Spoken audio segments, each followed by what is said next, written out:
Mapagpalang gabi po sa ating lahat and kumusta po kayo? Ayan, so tayo na po muli ay makakapag-aral ng God's Amazing Grace. It's April 16 at pinamagatan po itong 4 times of trial. So our key text found in James 1 verse 12.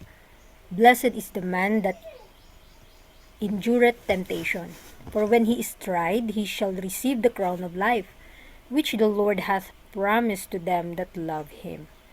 So, ang architects pa lang natin, nagpapakita dito na mapalad ang mga dumaranas at nagtitiis ng mga tukso. At kapag siya ay nasubukan na, makakatanggap siya ng korona ng buhay. Kasi inangkin niya si Kristo na kanyang personal na tagapagligtas, at the same time, maangkin niya din yung tagumpay na pinagkaloob ni Kristo sa atin. The powers of darkness gather about the soul and shut Jesus from our sight. And at times, we can only wait in sorrow and amazement until the cloud passes over. So yung kapangyarihan po pala ng kadiliman, ng kasamaan, ng tukso, kapag yun ang naghahari sa puso natin, ginagawa nila tayong bulag sa katotohanan at hindi natin makikita ang kaluwalhatian ng Diyos. And at times we can only wait in sorrow and amazement until the cloud passes over. These seasons are sometimes terrible. Hope seems to fail and despair seizes upon us. In these dreadful hours, we must learn to trust, to depend solely upon the merits of the atonement, and in all our helpless unworthiness cast ourselves upon the merits of the crucified and risen Savior. So, the more nating nakikita si Kristo na siyang ating personal na tagapagligtas, the more nating nakikita ang pag-asa na may pagkakataon tayong magkaroon ng kabanalan sa buhay. Minsan natatakot tayo, baka ma-failure lang tayo. Pero kapag tiningnan natin yung kaluwalhatian, yung kabanalan ng Panginoon, marereflekto yun sa buhay natin. Hayaan na po natin na yung kadiliman, hayaan nating mawala sa ating puso at isip. Hayaan nating si Kristo ang kumuha ng lahat ng mga karumihan, mga basura sa ating puso. At palitan niya ito ng pag-asa. At sa araw-araw nating mga pagsubok ay tatayo tayong matatag sa pananampalataya sa Kanya. Kasi the more nating nakikita si Kristo, the more nating mararamdaman na we are unworthy talaga. At nangangailangan tayo sa merito sa nagsakripisyo at nabuhay na muli na tagapagligtas. We shall never perish while we do this. Never. When light shines on our pathway, it is no great thing to be strong in the strength of grace, but to wait patiently in hope when clouds envelop us and all is dark requires faith and submission, which causes our will to be swallowed up in the will of God. We are to quickly discourage and earnestly cry for the trial to be removed from sin, when we should plead for patience to endure and grace to overcome.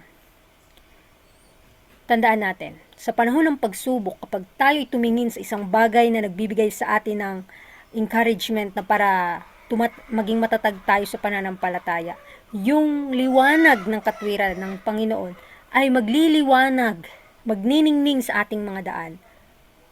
At dito magbibigay sa atin ng kalakasan at kapangyarihan dahil sa biyaya ng Diyos. Kaya kailangan tayong maghintay na may pagtitiis sa pag-asa na ibibigay ng langit para sa atin.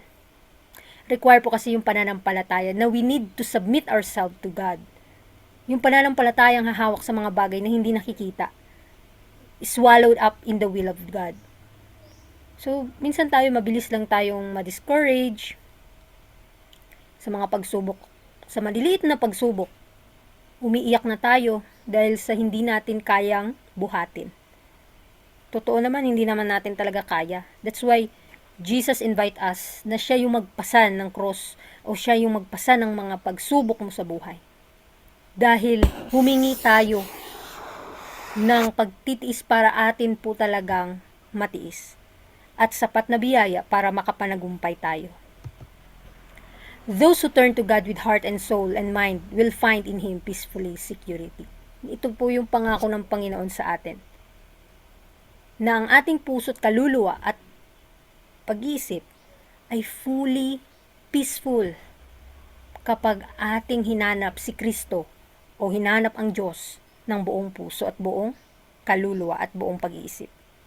He knows just what we need, just what we can bear, and He will give us grace to endure every trial and test that He brings upon us. My constant prayer is for greater nearness to God. So, siya po nakakaalam na sa mga bagay na lahat ng ating pangangailangan, nakakaalam na siya. At binigyan niya na tayo ng biyaya para patuloy tayong makapanagumpay sa bawat pagsubok, bawat kahinaan natin, at ito'y magdadala sa atin papunta sa Kanya by constant prayer. Ito po yung pinakadakilang kailangan natin dahil patuloy tayong mas napapalapit sa Diyos kung patuloy nating pinanghahawakan yung Kanyang pangako.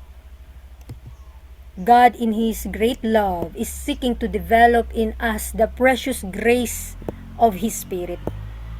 He permits us to encounter obstacles, persecution, and hardships, not as a curse but as the greatest blessing of our lives. Ito po yung dakilang pag-ibig ng Diyos sa atin. Minsan nagdadalawang isip pa tayo, bakit pinapahintulot ng Panginoon yung mga bagay na ito? Pero pala, meron siyang layunin na patatagin niya tayo sa ating pananampalataya para tayo ay maging matibay sa panahon ng kabagabagan, na tayo ay magkakaranas ng paghihirap dahil ang bawat paghihirap na ito, nagdadala pala ito ng pagpapala sa ating buhay kasi natututo tayo sa mga bagay na yon. Kapag pinaranas tayo ng Panginoon, hindi niya naman tayo pababayaan na magdusa. Kundi sa kabila ng ating paghihirap, pagtitiis, bibigyan niya tayo ng biyaya para maging pagpapala sa iba. Every temptation resisted, every trial bravely borne, gives us a new experience and advances us in the work of character building. The soul that through divine power resists temptation reveals to the world and to the heavenly universe the efficiency of the grace of Christ. Napakaganda mga kapatid. Kasi bawat oras, araw-araw, binibigyan tayo ng Panginoon o pinapahintulot niya sa atin na matukso tayo. Pero hindi niya tayo hinayaan na matalo. Kaya nga every trial bravely borne give us a new experience and advances us in the work of character building. Character building pala mga kapatid. Kaya wag po tayong matakot kung sinusubok tayo ng panahon, pinapatatag naman tayo ng Panginoon.